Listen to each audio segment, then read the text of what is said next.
Hello everyone, this is Samir, and in this tutorial we are going to talk about how to make a series of quests with logic.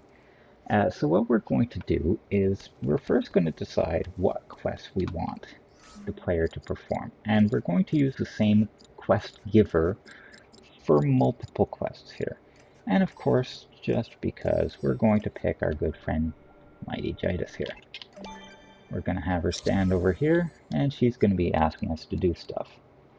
And of course, we want her to stand still. So I'm going to do that the normal way by giving her the disapprove look. That's the look I got the most of the time at Summit. But anyway, let's move on. And what kind of quest do we want to perform here? We're going to do some simple ones. Simple enough ones. We're going to do an enemy defeat quest. So we're going to want an enemy wave generator. Just drop that over here. And we're going to want to do, let's just do a simple collection quest as well.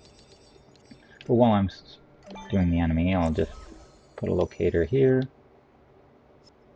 And hook it up to the enemy wave generator.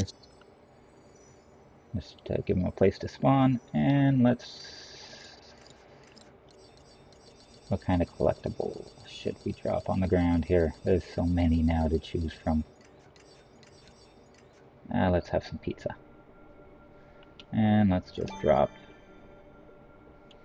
3 of those down here. So one quest is going to be defeating enemies, second quest is going to be collecting pizza, and then after that, basically, we're going to be done. So at that point, once we're done, we can have just a fireworks shoot off.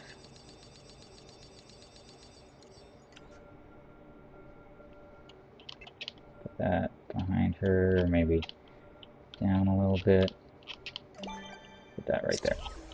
Okay, so how we're going to do this is we're actually going to set this up different waves for each level, just to show you different options we can use here. So my friendly logic gate, one of my most useful items. We'll throw down a text creator, even though we probably won't actually put text in. And let's use a radar marker. And we're going to use a dynamic trigger, and we're going to use context button assigner, and I'm just dropping toys here I said I would try to stop using buttons, so what I'm going to do is use a button to fire off a level starter. Basically, level starter is exactly what will fire off when your level first loads for the first time. So instead of reloading the level, I'm going to use a button to fire off that level starter. So we want to hook the radar marker up to Mighty Jitus. We want to hook up the dynamic trigger to Mighty Jitus. And we want to hook up the context button assigner to Mighty Jitus. Now the first time, let me just get this radar blue, that works for me, visibility all, location will be connected actor, and we will turn it on.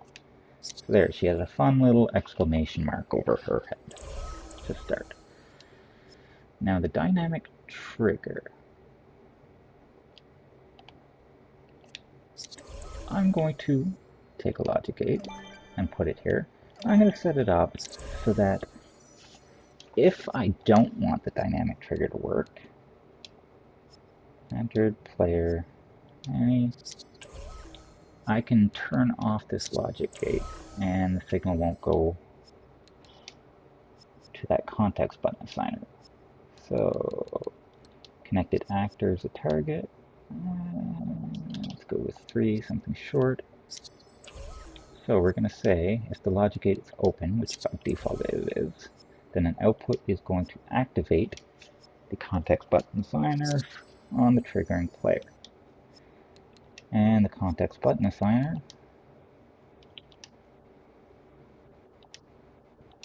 it's just going to say talk, and that's if it accepts. It accepted. And the button prompt location is going to be on the connected actor. And I'm going to want to say that if the player walks away from the Mighty Gitus character, we want to turn that context button assigner back off the triggering player. And I'm going to get a tutorial on triggering actor information, what all that stuff means eventually. But so far, if I walk near, it says talk. If I walk away, it stops. Walk near, it says talk. Walk away, it goes away. So now we need that talk to actually do something. And this is where our logic gates are going to come in. So our first logic gate is going to start our quest for fighting enemies. Our second one is going to take care of our collectible quest. And our third one is basically going to fire off the fireworks. So we're going to say if the player activates the button, we're going to send an input to this first logic gate. By default, they're all open, so by default, they come out of output. So when the game first starts, I want her to say text 1. And text 1, we're going to imagine, is her saying, please beat up these enemies for me. Now, that's kind of good, but I want to actually make this level a bit more sophisticated, so I'm actually going to remove that connection. I'm going to add another logic gate here. And I'm going to say the output of that logic gate goes to the input of this one. Now, if this logic gate is open, we see text 1. And if the logic gate is closed, the message will go out input block. So we will see text 2, which will basically be saying something along the lines of, shouldn't you be beating up enemies? So, let's be all clever here. When text line 1 dismisses, go beat up these enemies for me, we are going to generate that wave of enemies. And at the same time, we are also going to close this logic gate. So now, if you talk to her again, after she said her, please go beat up these enemies, she will now say, shouldn't you be beating up enemies? Just a clever way to really make it look a lot more professional. Now, once those enemies are defeated, wave defeated, I'm going to close the logic gate for our first quest. And here's the important part. Input blocked is the message that's sent if a logic gate is closed. It's going to go to the input of our next quest logic gate here. Now this one is going to be collecting those pizzas. So first let's throw down a collectible tracker.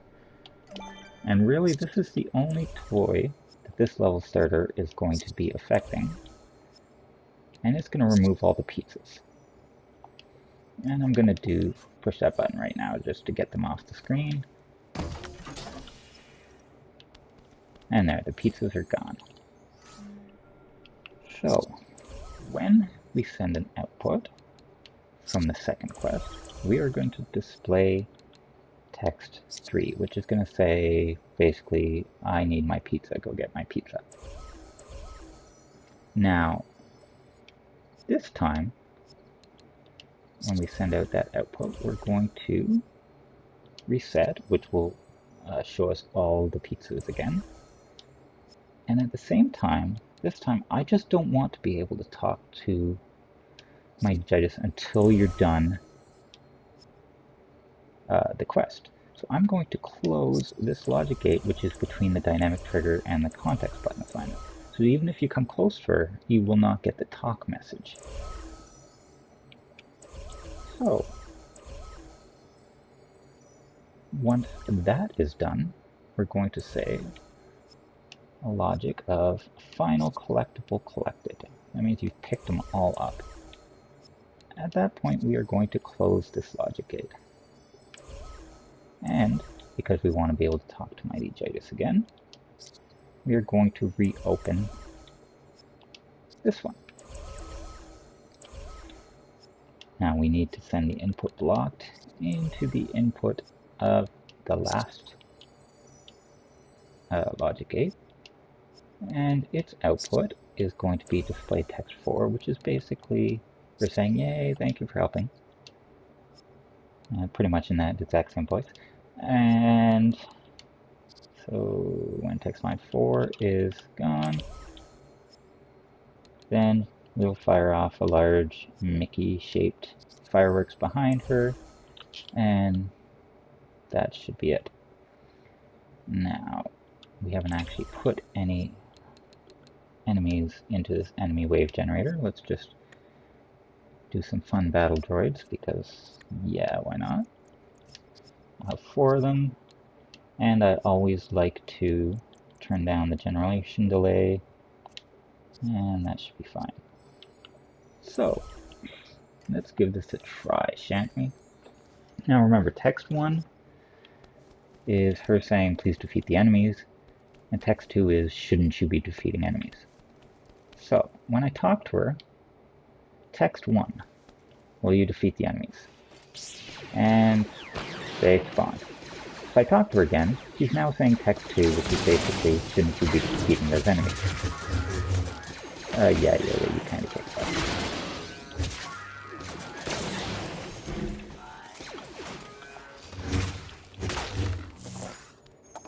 And there we go. The enemies are defeated. So now I should get text line 3, which will be, can you find my pizza now? And then the pizza will show up. So text 3 and the pizza have shown up. And now if I walk near her, I should no longer get the talk message because I've turned it off in this logic gate over here. Now if I collect all the pizza,